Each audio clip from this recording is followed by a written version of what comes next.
So we're here today in a workshop called The Power of Diversity in Moving the Planet Forward. In all walks of life, we need the most diverse and talented pool of people we can to lead and drive issues. And we haven't always had that be the case, okay? Thus, we've got to find leaders that represent us in terms of ethnicity, gender, religion, and hope to find a sustained voice if we're going to be able to move the planet forward. So, hello, my name is Jamie Hestekin. I am a senior fellow of diversity and inclusion at the University of Arkansas, as well as being a professor in the Ralph E. Martin Department of Chemical Engineering. So I'm a chemical engineer. I got into looking at diversity and doing that at the university because it was something I was passionate about. I had too many students and too many people that I've seen affected by this, and I didn't want to be one of those people anymore that was saying, I care about this issue, but you know, it's not really my thing. I'm going to let other people do it, and I didn't want that to be. So I'm here today with this panel of extremely cool people that I'll give you a brief introduction to. So first we have Felecia Nave, who is the former provost of Prairie View University, and she's now a member of the Chemical Engineering Department. So she's basically briefly going to discuss some of the talent gap that exists, and something that everybody should realize, that more diverse companies do better in the business world. And so that probably means that more diverse universities are going to do better and stuff as well. And I've looked at one of those studies, and I looked at the t-test and statistics. I don't know if you're all statistics people, but in one of the studies I looked at, and then right afterwards I looked at one of the global warming studies, it's more significant than the planet is getting warmer. So if you believe that the planet is getting warmer, and is that it being hard science, you should believe that diversity in the workplace is really, really important. So she's going to talk about that. Next, we're really thrilled to have Nora Savage. She's a program officer at the National Science Foundation, and she's going to talk about some of the different programs they have there, and just different things in general for helping women and minorities succeed. There's a lot of things out there that can help you, and things that you should know about. And then finally, I'm really excited about the other two speakers, but I was really thrilled that Payton chose to come be part of this panel as well, for a couple of different reasons. One, you probably look at him, and no offense to the three of us, but you say, hey, he looks young like me. And the fact is he isn't that far out of college. And if you saw that name and you were like, who exactly is that? He was the leader of the student government at the University of Missouri when they really had the really grassroots movement of making a change. And I'm not going to steal too much of his thunder, but the cool thing about the change was it just wasn't at Missouri. It made a change of all these calls to different universities and change happening. You know, and so, I mean, he's going to talk a little bit about, you know, what it was like being part of a movement, and how do you lead a movement. And I mean, because all of us out there want to make great big contributions and things like that. And so how do we do it? And this is someone that has lived it. And so I'm thrilled you're here. I'm just really excited about it and stuff like that. So really excited too. So yeah. So if you want to clap for him right now, we can. I saw some people, they were starting to like put their hands together and like, should I? So I'm like, yeah, you should always clap. So we're going to So after a short talk by each of the member of the panel, we will have a significant time for question and answer. And what I want you to know in this question and answer is, I think that the lunch speaker said it well, and Felecia said it well when she did it too. You should feel free to ask anything that you want, anything that you're concerned about. Don't say, ooh, I don't know if I should ask that. This is really about, if the tough questions don't get asked, we're not going to get the tough answers and things like that out there. This group of people, we can handle tough questions, and if we can't, we will go looking for the answers as well. If you really thought this panel was cool and you want to watch it again, or if you want to tell your friends to go watch it, it is being taped right now, and the Q&A will be taped as well. It'll show up on our website. They're going to start like tweeting it right away as soon as we get it uploaded and things like that, so you'll be able to watch it after that. And my notes went away, so now, oh no. Okay. But I remember because see, I was ready anyway, so you should be able to do this without notes. Okay. So finally, I want to leave you with one more quote that I'll see if you know who it came from. So, unless someone like you cares a whole awful lot, nothing's going to get better. It's not. Lorax. The Lorax. So okay, that's good.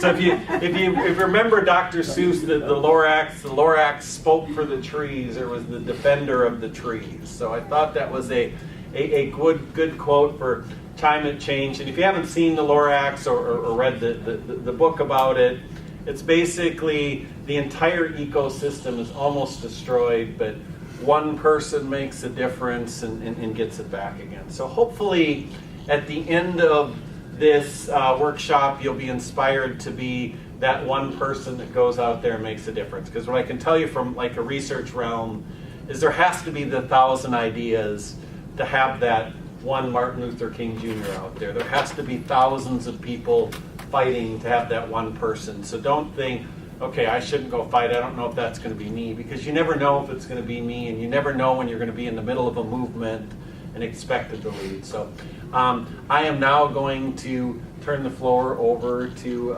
Provost Nave.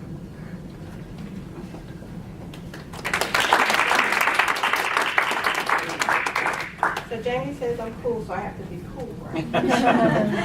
Well, thank you all for coming to listen to our session, our panel, to hear some of the things that we have to talk about in and around diversity and leadership.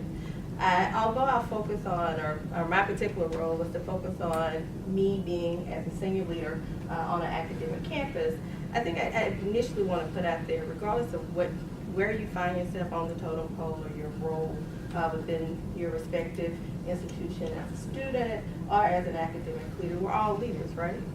It's how or when we decide we want to pick up that mantle and make some type of change happen. And so I'm excited to be here to dialogue with you and my colleagues on this such important topic of developing diverse leadership, in particular as it relates to sustainability. My contribution is to talk a little bit about the gaps that exist in terms of the number of women and underrepresented minorities who are pursuing career fields in the STEM disciplines as well as in environmental types of subjects. So as I began to prepare for this event, I said, well, I tried to use my own story and my journey to serve an example of how even in being one of a few, there's still an opportunity to have a larger impact. If you looked at my resume, one would assume that I have a well-crafted, structured pathway to my leadership role at the university, or even in pursuing a career in STEM. But as I mentioned earlier, I entered into a STEM discipline by happenstance. There was no Google. The internet was, I don't think, invented when I was coming up, and I am not that old. However, if you wanted to research and learn about different career fields, then any of you know what encyclopedia are? Yes. Have any of you seen the encyclopedia, right? That's where you found your information, and it typically was dated information, and depending on your family resources determined whether you had an older version of the encyclopedias or a newer version of the encyclopedias.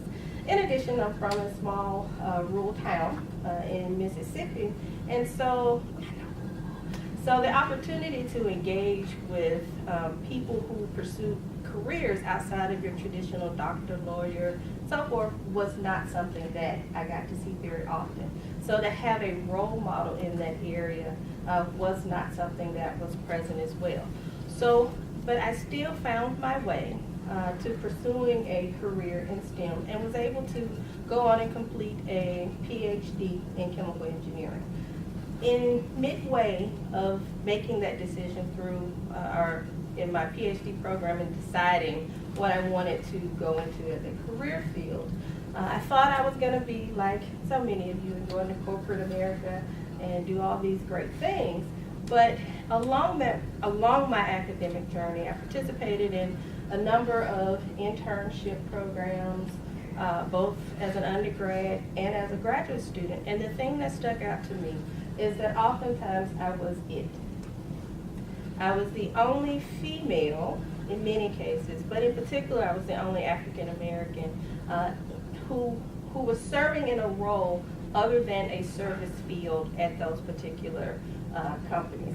And so what I found is that that was not necessarily the type of working environment that I wanted to pursue as my career, but instead wanted to focus on something that would give me an opportunity to meet my passion and purpose and be able to encourage other students to go into the STEM fields. So as I've moved into my academic or my career path, what I was able to learn, now we have Google, so I could Google it, that my feeling actually had some research base behind it. And what you will find is that the number of women and underrepresented minorities who are going into the STEM areas is still not where it needs to be.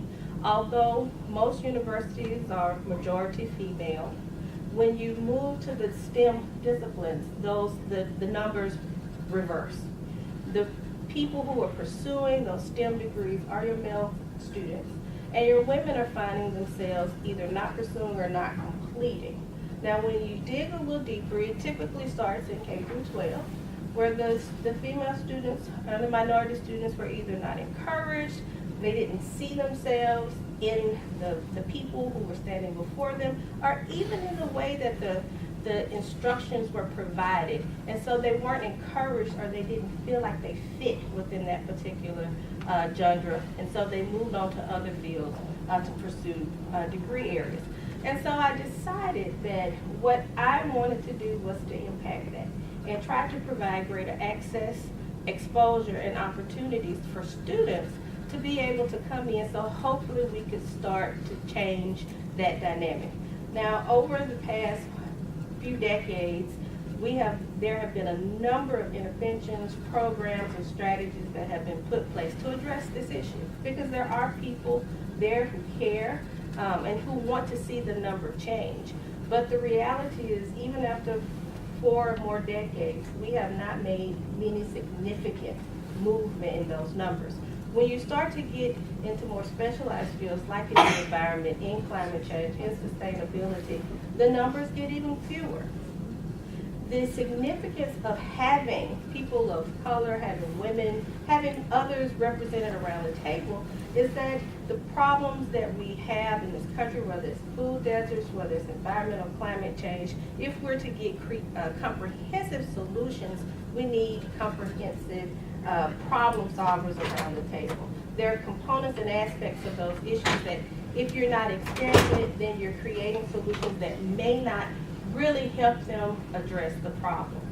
And so where in my role as a faculty member, I was able to work with develop programs to bring students in to improve the access.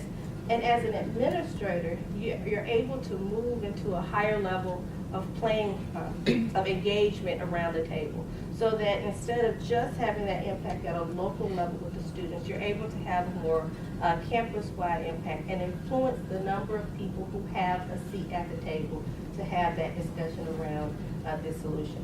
So I encourage you all to consider, no matter where you are in your journey in life, in your academic career, to consider what you can do in order to influence and impact and make a change in the number of people, females, underrepresented minorities who are interested in pursuing. How can we engage them in such a way that they can see themselves in these roles and start to, so that we can start to have a greater change and greater number of individuals who are moving into those roles.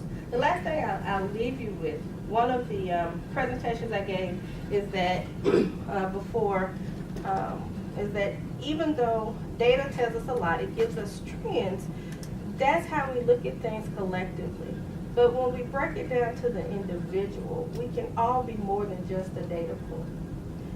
Regardless of what the data collectively says, we can influence and make a difference to move it beyond.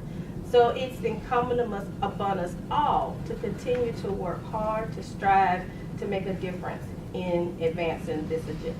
Thank you.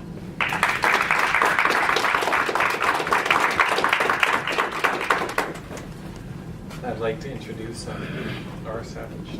Thanks, Jamie. Good afternoon. Thank you all for coming, and thank you, Jamie, for inviting me. So my name is Nora Savage, and I am a program director at the National Science Foundation. How I got into science was a little bit different. And when I was in the 5th grade, I took a science class and learned the scientific method of inquiry, which is you make an observation, develop a hypothesis, test it. Maybe you have a theory, maybe you don't. So I wanted to send my cousin a letter. Now, my mom was a single mother of 5. She didn't have a lot of money. She didn't want me wasted. I wanted to send my cousin a letter. I saw her every day. My mom was like, I'm not wasting any money on that. So she gave me an old stamp and it fell off. And I thought, if I address this backwards, can I send my cousin a letter for free? And so I addressed it to myself from my cousin, and then didn't put it in, and sure enough, it worked. I thought, wow, this is great. I'm a scientist. and my thinking was that, science works in a lab, and it works in real life. This is awesome. This is what I'm doing. This is what I'm going to do. And so my mom saw that, and I proceeded with other experiments where I ended up melting one of my mom's plastic coffee cups and some other things that weren't so fun. But she pushed me, so I went to an advanced 5th and 6th class. I went to a Latin school in Boston. There's several of them if you're familiar with Boston.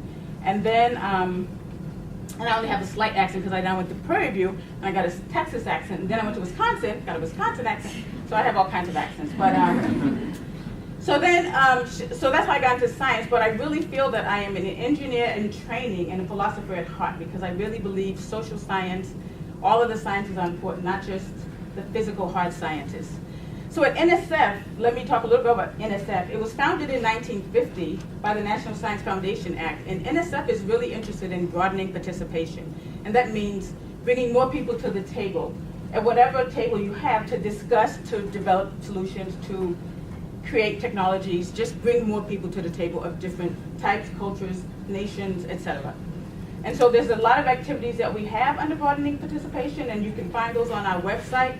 But mainly looking at our strategic plan and how we set up our review panels, we always look for broader impacts, and that includes how you reach out to these underrepresented groups, whether they are females and women, females in science and engineering, underrepresented minorities, these schools like historically black colleges and universities, Hispanic serving, tribal colleges, the community colleges, how you reach out to the smaller schools, so not just the Harvards, NSF doesn't want to just give all our money to Harvards and MITs. We want the smaller schools also to give money. We want to spread it throughout the country so it's geographically diverse. We want a geographic pool.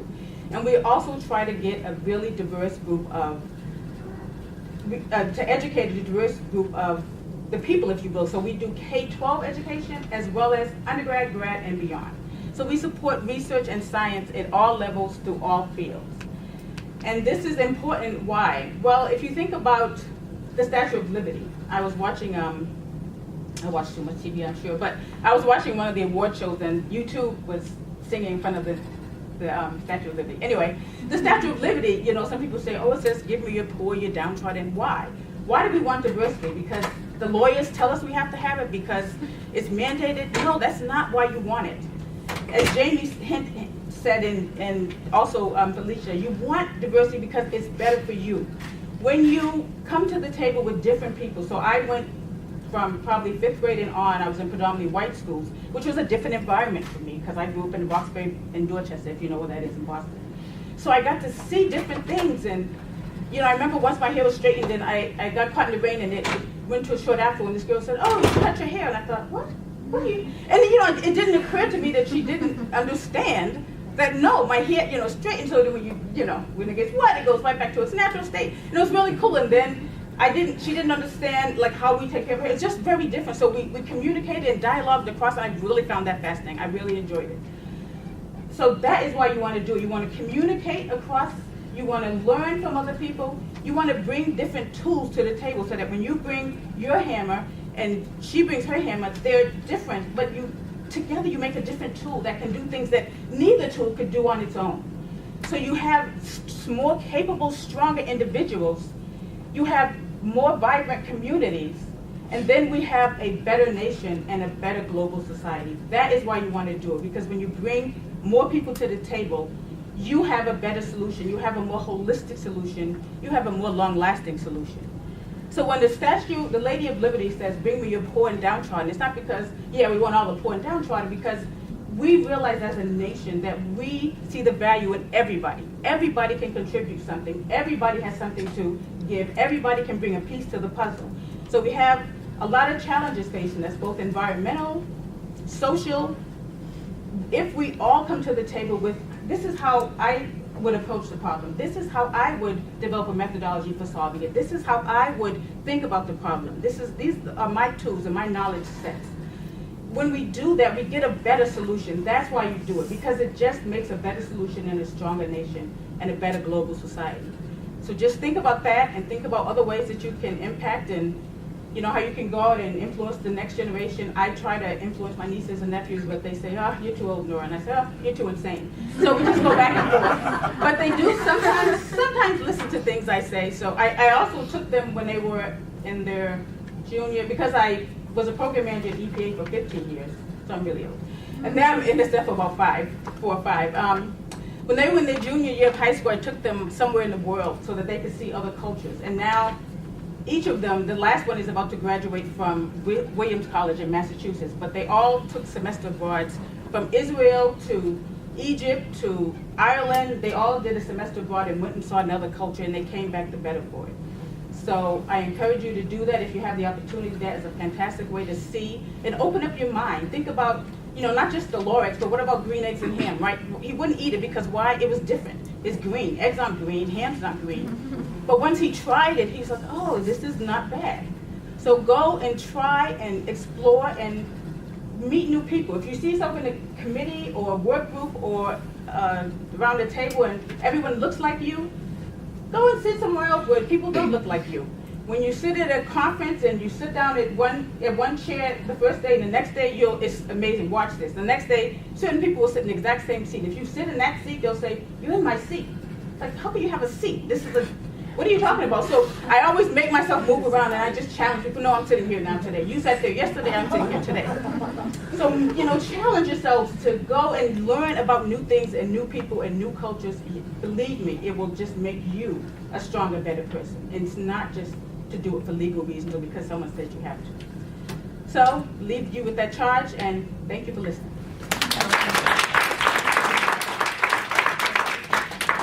Thanks, Nora. And then finally, I'll introduce Payton Head. All right. Hey, everybody. How y'all doing? Doing good? Everybody's excited to be here. Where's everybody coming from? Mississippi, New York, D.C., Tennessee. Okay. Wisconsin, California, Arkansas. Well, it's absolutely a pleasure to be here today. I guess for me, my role in this is kind of talking about the way in which we can build community. And I think that can start by doing something as simple as taking this first minute of my presentation to introduce yourself to somebody new in this room, where you're from, whatever you're studying, whatever it may be. So if you can go ahead and do that now for this first minute, that would be great. I'm going to introduce myself.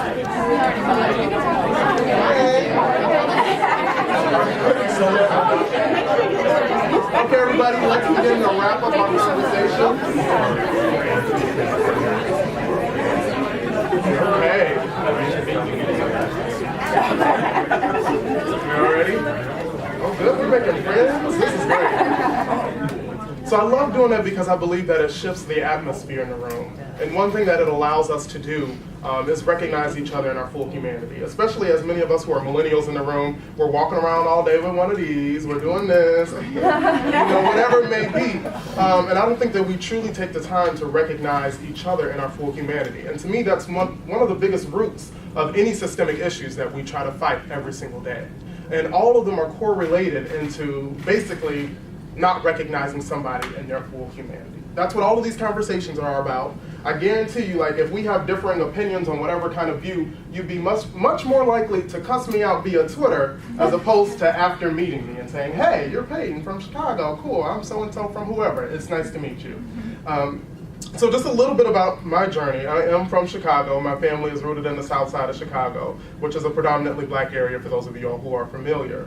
I chose to go to the University of Missouri to follow my twin sister to school. She was going for their #1 journalism school. I didn't know what I wanted to go for. I said, let me go and grab a little political science degree, and this would be great. Maybe I can go into politics or something someday. Didn't think that that would happen on my time on campus.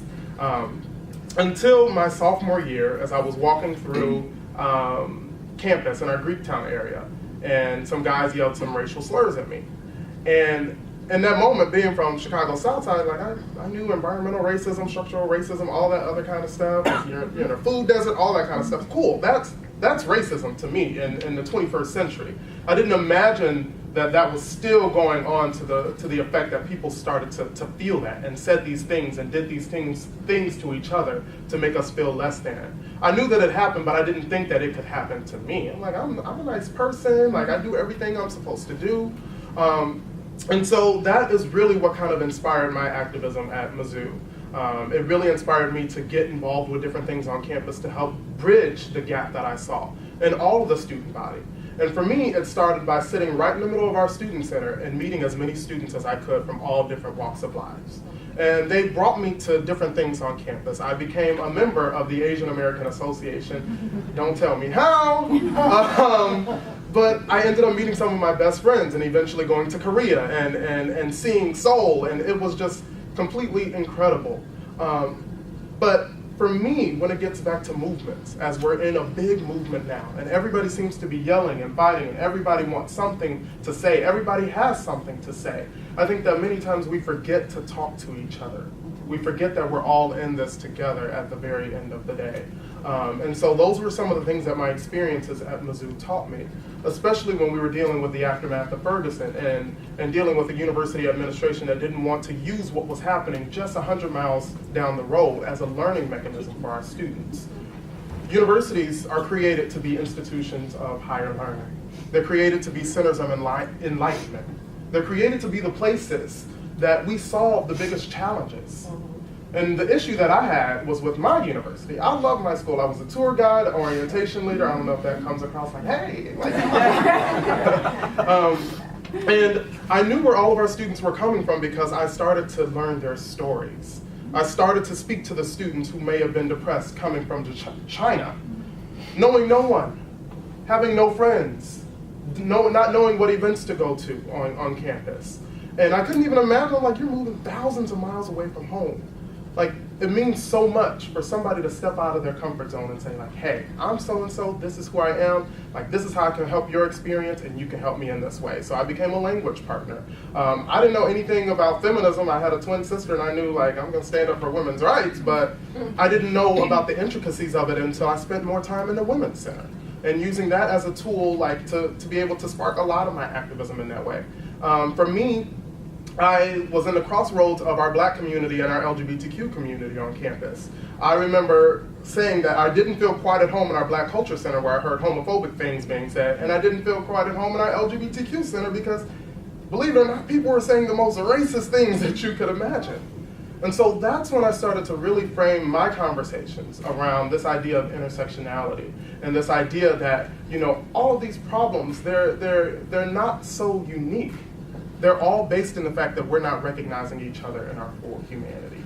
And so, like, combining these voices together is how we decided to build a movement that was grassroots to help challenge our university to provide more education around social justice and around what we could do as the leaders of tomorrow to make sure that we have a better nation and world for everybody. And it didn't come easy.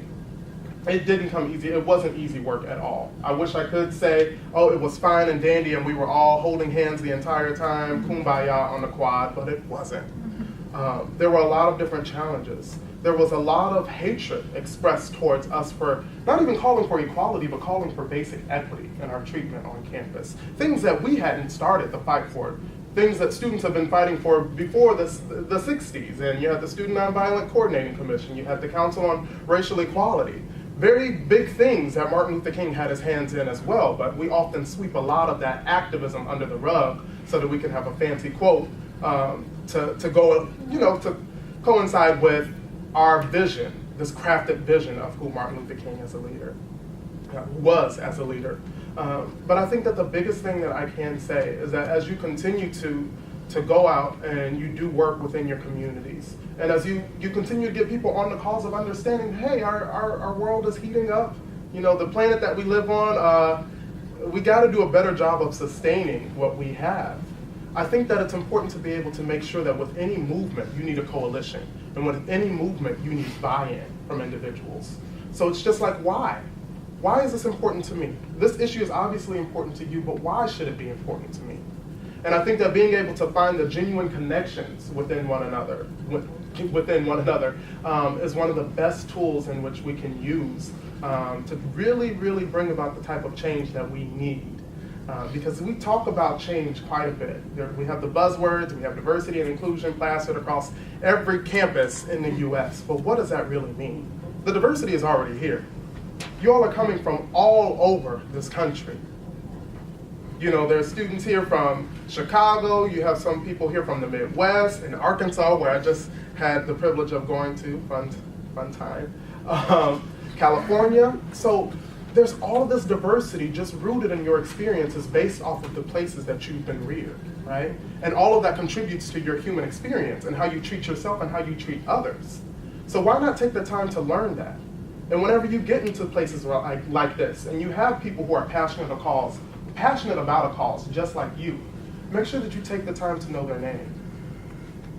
And I think that's one of the biggest things that I can say, and the biggest pieces of knowledge that I can pass on to you, because it's truly made all the difference, not only in my advocating, but in my organizing, but just in the relationships that I have with people who come from all different types of backgrounds. And I think that many times these movements, the way that the rhetoric around them and the media and all this other kind of stuff portrays everything, they always try to make it so polarizing, because things that are polarizing is what sells. That's what makes and generates media, right? Something that's polarizing, something that somebody has a far stance on and somebody has this stance over here on. So that's kind of what we're looking at today in our media, and I want you all to understand that while that may be out there, you're still so much more connected. Same thing when we talk about our environment and our earth. At the end of the day, all of us have to live here, right? So all of us should be fighting to make it a better place. But I think that's going to come with the relationships that we build with one another, the coalitions that we build with one another, and understanding that our vision of the world isn't the only one that matters. And so with that, I know we have some questions that are going to come, but I'm going to go ahead and take a seat. I have a question, just with all the advice that you're giving. Can you share a little bit more about how you took those tools to build your movement, like how it worked in what you accomplished? Yeah. So, yeah. Go ahead. Yeah. You want to repeat the question? Yeah. So I'm wondering for Who are you? Katie. I'm Katie Murphy-Darling. I'm a media sponsor here from Arizona. My question was some of the tools that he just shared with us. If he could tell us how he used that to actually help move forward his movement. Absolutely. Yeah. I think one of the biggest tools was getting elected in the first place. Mm-hmm. Knowing that there was power in having political office. And that's just one way. That's one way in which to create change, because there's so much other avenues in which to create change too. Like we have advocates in every single sector of everything, basically. But for me, I knew that being able to have a voice where I could bring the issues that I was fighting for on campus, such as gender-neutral housing and making sure that we can acknowledge that we had a history of racism and what that meant for our enrollment and what that meant for our retention. Those were some of the things that I was fighting for. And so I had to get other people to believe in that as well.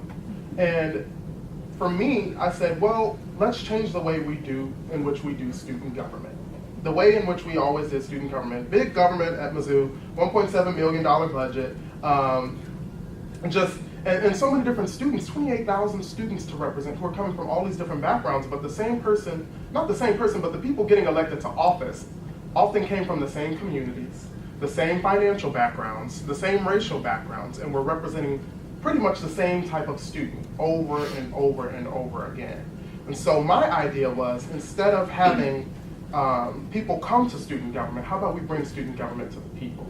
And so we would go to restaurants, we would go to Walmarts, we would go and find students from not only all over the world, but from all different economic backgrounds, the ones who didn't have the privilege to be sitting up in a student government meeting on a Thursday night, on a Wednesday night, debating legislation about putting sunscreen in the football stadium. So people had to work, to be able to continue their existence at the university. Yeah. And so it was centering those students, the most marginalized students, centering the voices that hadn't been heard, that became a pivotal part in our election. Even when we were told, my Vice President and I, we were told that we weren't going to win. Both of us were black. Both of us, she was from Southeast Georgia and I was from Chicago. What do you think that you can bring to Missouri? Why do you think that you should lead this student body?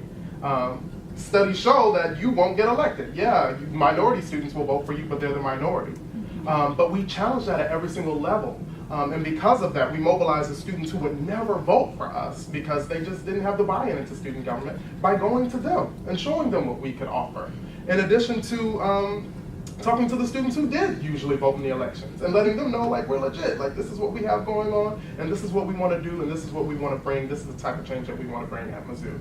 And because of that, we had the highest voter turnout seen in Missouri, and more people voted in our student election than they voted in the Missouri House of Representatives in that district. And it goes to show you that you have to utilize the people around you because they can be a big tool. And something as simple as just introducing yourself and saying, hi, like, this is me. This is where I'm from. This is what I care about. I want to know more about you and how I can be a part of that. That was really the core of how this grassroots movement started to begin, because a lot of it was centered in the election. And then we also had a movement not too far from us where a lot of us were passionate about too, for it to be able to gain the visibility. And that was Mike Brown being shot by the police in Ferguson, Missouri, leading to MU for Mike Brown, and leading to all of these different students coming together and saying enough is enough, much like they're doing now. And so I think that it's important when we're organizing and when we're advocating to realize the true source of why we do this in the first place. And that's to make sure that each and every one of us can be recognized a little bit more in our full humanity. And that's some of the reasons why I do the work that I do. And yes, it was a big and it was a messy movement. But we found that when the media told us at Mizzou that, oh, racism is just a Missouri issue, oh, you all are talking about race, you all are coddled, you're whiners, whatever it may be. There was so much rhetoric coming out from the right about how students shouldn't be talking about this on campus. It was the students at GW, it was the students at Harvard Law, it was the students at Yale University, it was the students at Indiana State University, students at University of Alaska, students in Poland and Canada, and the Fees Must Fall movement in South Africa, who reached out to us and let us know that we weren't alone. And let the world know that this was not just a Missouri issue. This was an American issue and this is a world issue, and we have to start having a conversation. I said because I know we have more panelists. Yes.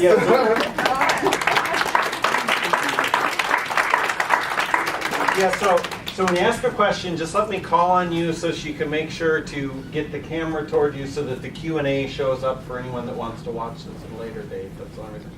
Question right here. And if you stand up and say where you're from, that'd be great too. I'm Mitzi Wertheim.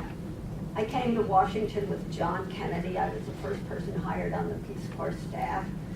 And then I went from the Peace Corps to the War Corps. I'm now with the Naval Postgraduate School, which is actually out in Monterey, but I live here. Payton, I was stunned by how well you spoke. Is that something you've learned how to do? And are you going to run for office? Because you're a very compelling speaker. That question's for Payton, obviously. For me, speaking has always just been something that I did as a little boy. I was in the church choir. I did spelling bees. I always did the Black History Month speeches for really my elementary school, and so that's how I kind of started to get into it. But also too, my mother was an English teacher, and she stressed the importance of being able to, when you can use this language properly, you can say what you need to say to make sure that people get a message. And I think that's one of the reasons that kind of got me into speaking. And so speaking is great. Like, people can speak well, but it's what you speak about that matters. What you say that truly matters at the end of the day. So, and for me, I travel to different universities. I've been doing it for the past 2 years since I've graduated. So that's kind of where that practice has come from. But I think a lot of it was just having a message that people believed in, because I believed in it myself. I don't say anything that I don't believe, and I don't say anything that I don't feel. And so because of that, I speak with passion and conviction, because it's usually coming straight off of my heart. When you settle down, you need to run for office in your local community. We need leaders like you. Thank you. Okay, we have a campaign. Okay, question in the front row. I see yours in the back. You're next. So. Okay. So, Who are you?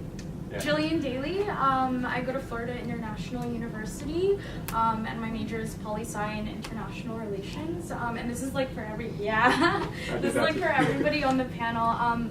So, because I go to a school in Miami, we have a lot of minorities from either Haiti or Jamaica or Cuba who don't think in a way that can push minorities forward. For example, you have a lot of minorities who have a mindset that, racism isn't a thing, you're overreacting, like, I don't feel racism, so obviously other people don't feel racism. Pull yourself up by the bootstraps and stop complaining. So, like, I'm wondering how you guys would give advice for me as, like, a community leader, like a campus leader, to, like, kind of explain to minorities that race is an issue, because usually when I was in like North Florida, that wasn't really a thing that I encountered. When I had like a base of minorities, like, they felt racism because they were experiencing it every day. So I'm wondering how you would explain to me how I should explain to them that just because you're not experiencing it, it's not non-existent. I'll start with that one a little bit before handing it over to Felecia. And so in my group meetings now, we have what we call is microaggression session. And so we started that. When I first started it, nobody brought up anything. It was almost like cricket's chirping, because it's all about creating a safe space. And then when it started, the people just started saying all these different things. And when you started hearing all the things that had happened to people, it's hard not to be affected by it. So maybe you could even like arrange some groups, because maybe some of these people haven't had the same experiences growing up as you, and that's why they're saying, hey, I don't think it exists. And when they start hearing, like, whoa, all this stuff, it's hard not to be moved and not to get involved. So that's my little piece, and I can hand it off to each of the panelists. So. Absolutely. I would say similar. Sometimes you have to reverse, I would say, your thinking. Instead of looking at it from the perspective of that they need to hear you and what you're trying to say so that they can change, maybe taking a moment to step back and having a conversation and to have them explain to you, well, why do you think that racism is not a problem? Because it could be exactly what Jamie just described. From their experiences, the countries that they're coming from, it is most likely how they're experiencing their world is probably different than how you experienced your world. And so first understanding, similarly as you're seeking understanding, they need to be understood as well. So pulling back and just having that conversation, asking those questions, getting to the core of why they don't feel that it's an issue and it's a problem, and then following that up with, as Jamie was saying as well, additional conversations where you're starting to share with them, well, here's why we see this as a problem. So it's engaging in that two-way dialogue to help each sector understand the other's perspective so that you can start making some progress. Because I think Nora mentioned in her conversation, as long as you talk at each other, you're never going to make any progress one way or the other. Nora, So the dialogue issue is clear. That's one I piggyback on. And also, it could be the way that, as Felecia said, the way they're viewing it. So, for example, I was an electrician apprentice a long time ago. And apprentices go get coffee. And I went to get coffee, and there was electricians put the lights in, so this particular job site we were on had no lights. So the guy says, smile, we can't see you. And I laughed. I was like, oh, okay, ha ha ha, just sort of funny, but not really. And so it's the way, but when I express that to other people, like, oh, that's really racist, how could he say that? So it's really, as Felecia say, when you talk with them, you'll say, well, maybe this person meant, this sort of as a joke. Because they told jokes about everybody. They had black jokes, Polish jokes. So I was like, well, who are you guys? Women jokes? I was like, what population do you sit in that you can tell jokes about everybody else? But they just told jokes all the time, and that was just who construction workers are, generally speaking. I mean, I spent 2 years with them, trust me, they're just a whole different breed. But it was very interesting to be in that world, and so I think, as she said, if you engage in that dialogue and say, this is what happened to me, this is how I took it, and they can say, well, this is, I had an experience, or even any experience they may have had. Tell me about an experience and what you took from that or how you perceived it. Then you can both learn. They'll also learn as they're telling that story and telling how they looked at it. They'll learn from that perspective as well. So. Okay, Payton? I would say in addition to that, that's wonderful. In addition to that, making sure that you can bring them to different events on campus to help educate them. I used to bring all of my different friends to all types of stuff. Like, I'm a part of a Divine Nine fraternity, so we would try to work with the Interfraternity Council to do events. So Alpha and Delta Chi or whoever, like we would work together on just bringing more visibility to the things that we were fighting for on different sides of campus. And I think that's something that can be so important. Also, we have to think about the economic reality of college campuses. There's a certain level of economic privilege that is around us, not only here, but just at institutions all across the nation. And so because of that, you have people with these different mindsets who come, especially like people from marginalized identities who are just like, well, that may have been an issue, but because we have money, that wasn't really my experience. And so that's why it's so important to be able to use college as a tool to be able to bring about that education, because not only is it needed for our own communities, which is one of the reasons why universities are fighting for Black Studies and Indigenous Studies departments and your Women and Gender Studies department to be able to talk about these different systemic issues, because just as much as people outside of the target group need to understand what's going on, people inside need to know what's going on too. For somebody who says that they don't experience racism coming from a Caribbean country, like you kind of experience it directly just in terms of the existence in the area, if we're talking about colonialism and we're getting back to all of those different roots, right? So I think that there's plenty of opportunities to be able to have those conversations with just programming on campus. So that could be whatever event you put on, you can bring in a speaker to talk about it, or put a feature film. I used to show films all the time. Like, look, we're getting campus woke today. Like, everybody gonna watch 13th today, So those are the things that I did. And of course, incentives help. And I would look at the different departments at the university. Okay, well, this is related to policy. So I'll reach out to the dean of College of Arts and Science and my department chair in political science, and maybe we can get extra credit for students to attend this event. What do students love the most? We love extra credit. Like, if you're not home, like, doing anything else, like, you better go to this event if there's extra credit involved, especially the way that some of my finals were looking. But I think those are some of the ways that we can be creative, in addition to, getting a pizza or two, how that works, to really get students interested in learning about those issues, which they might have not opened their eyes to because it wasn't something that they felt in their heart. Forget your campus to bring Payton as the speaker. I'm telling you, it's hard not to hear his full story without being moved. So I got a question, third row from the back, and then standing in the back. You're on deck, so go ahead, right there. I'm Bryce Johnson. I'm a senior mechanical engineering at the University of Mississippi, also minors in manufacturing and environmental studies. Also an RA and a summer counselor. So anyways, what I would like to hear are specific examples of how diversity has led to better solutions or stronger experiences. Most likely, you mentioned in companies, you can lead to a better organization, come up with better solutions. So, like, how has diversity done that in your personal experience? So I'll share with you that there's been, as you know, we study everything today. And so PricewaterhouseCoopers has done a number of surveys and across Fortune 500 companies to try to gauge what their employees are saying about diversity and how it's improved. And what what the report told us is that 64% of the CEOs surveyed that diversity and inclusion efforts help their company better leverage technology, while 85, all the way to 85%, who says they had an increased performance in business activities simply by having a more diverse group of individuals around the table.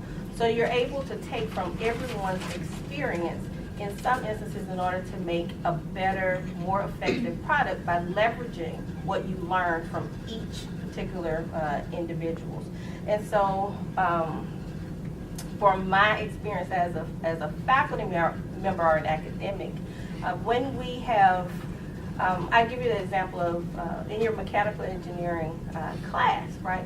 Your curriculum has historically, or in our case, was put together by older men, typically white men.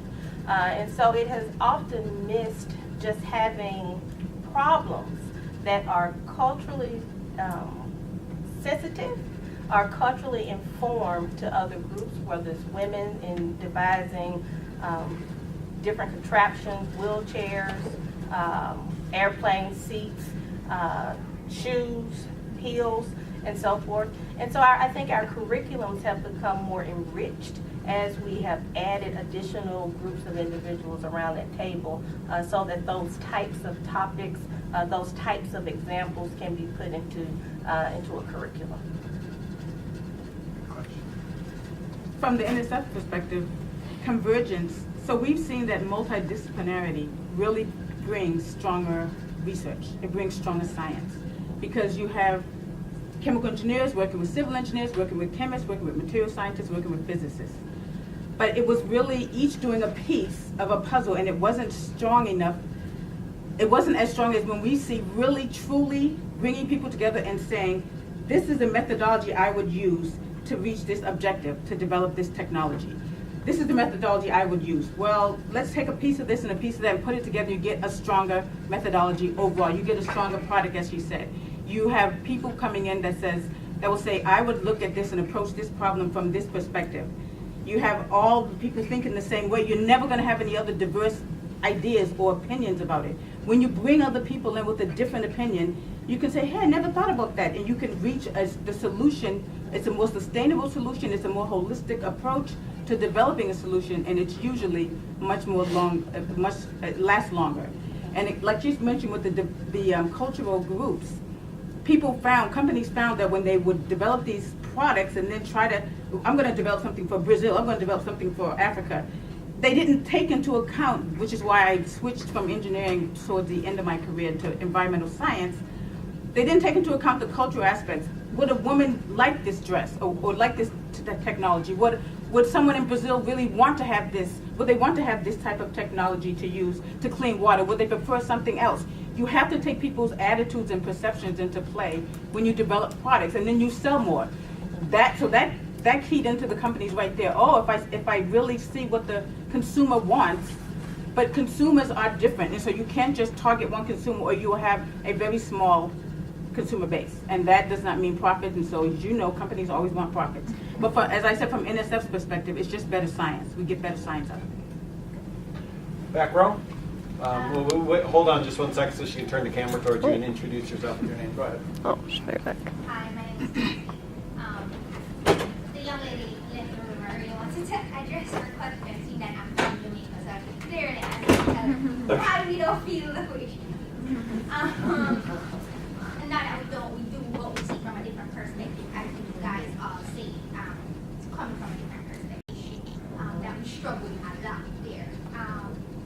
But my question for the panel is, when do you know, especially like in diversity, when do you know when to let go, like walk away from somebody who is just not getting your point? Like, do you try and play like, oh, no, hold on until you see the light at the end of the tunnel, or do you just feel like, you know what, you're never going to see my light, I'm just going to leave you alone, goodbye, and just walk away? Or do you keep pushing and hoping that one day that person will see the hallelujah light? So the question, if everyone didn't hear it, was, when do you know if you're trying to influence someone of your opinion, and they clearly have a different opinion, and when do you walk away? when do you say, okay, I'm not going to engage this person anymore? Anyone can? I think a good time to walk away is when you feel yourself jumping out of your skin. Like when you feel that you're becoming a different person and how you're explaining what you want them to get out of the conversation, that's the time to step away.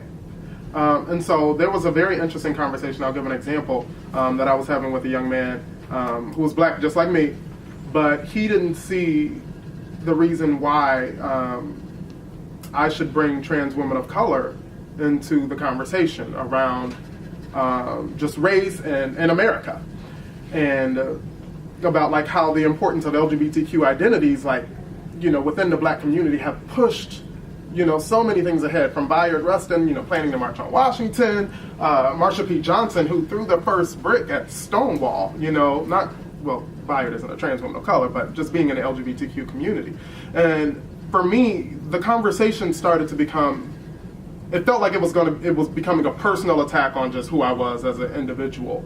And I didn't feel like we were growing from the conversation. I didn't feel like I was growing, and I didn't feel like he was growing as well. And so, like, hopefully I planted a seed, because our conversation seemed to be fruitful before, but I'm not trying to change everybody's minds all the time.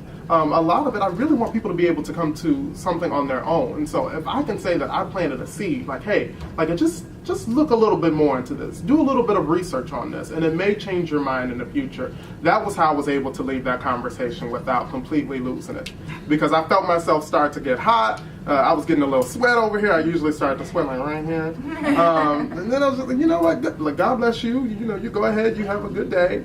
I'm going to just go over here. And I think that whenever you feel that moment where you feel like it's not being productive at all, and you feel like it's getting bad not only for them but for you, that would be an okay time to step away. But otherwise, I love difficult dialogue, but I think that there's a way in which that we can have it. Yeah, and I just one thing I'll add quickly to that. Always, I mean, I think a lot of times people now say, okay, I want people to be truly enlightened, and you maybe have someone on the lower end of the scale, and I'm not going to mention an end of a certain name of a certain president, right? But if you say you're never going to get that person to become truly enlightened, but if you can plant a little seed, like Payton said, maybe you can move the needle a little bit. And if we move the needle a little bit with a lot of people, we can make a lot of difference and stuff like that. So I think we have time for one more question, and then hopefully our panelists will kind of hang out a little bit, because I know there's. Oh my God! There's three of you that have your who had your hand up first? I wasn't looking.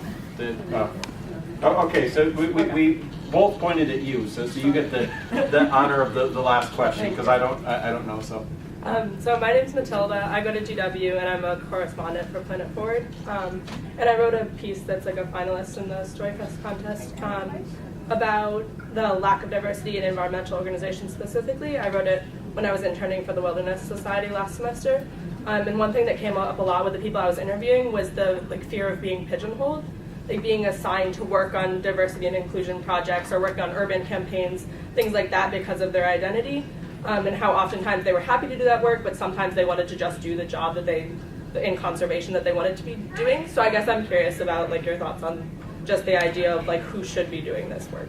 I'll give as someone that's not a minority in any way, I guess, that we classically define it as. I've noticed that. I've had lots of students bring that up to me. I went to sporting events and noticed sexism and said something to people. I'm now getting to know enough stuff that when I hear people say something, I'm like, you know what? This could be taken as that. And so, I mean, this is a charge for everyone in the room. Don't just think, well, this doesn't affect me purpose, you know, because I'm not black, I'm not gay, I'm not a woman. Just think, okay, that's wrong what it's saying. And even if you're saying, well, they'll probably say something about it, you go say something about it, because it gets really annoying to have to always be the one to say something about it. And so don't make that be the underrepresented group. You can go there as a majority member and say, hey, I don't like this. So I would agree that it is, I think you find in a lot of sectors, a natural assumption that if you're a part of a particular group that you're going to be the person that makes that representation. And honestly, that's not what everyone wants to do. Sometimes it's not their passion, or maybe their experience has been something totally different. And so what it forces the individual to do is to have those tough conversations with their supervisors, with their person around them. And it is perfectly okay to say, whereas I do recognize, or whatever your position is on that, but that's not what I'm here for. That's not my position. That's not what I want to take up. I am here for the love of conservation. These are the types of pieces that I want to work on.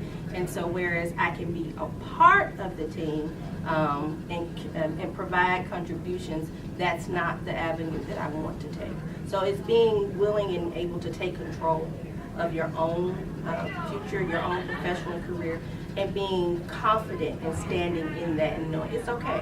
You don't have to take on that issue if it's not something that you're bonded to.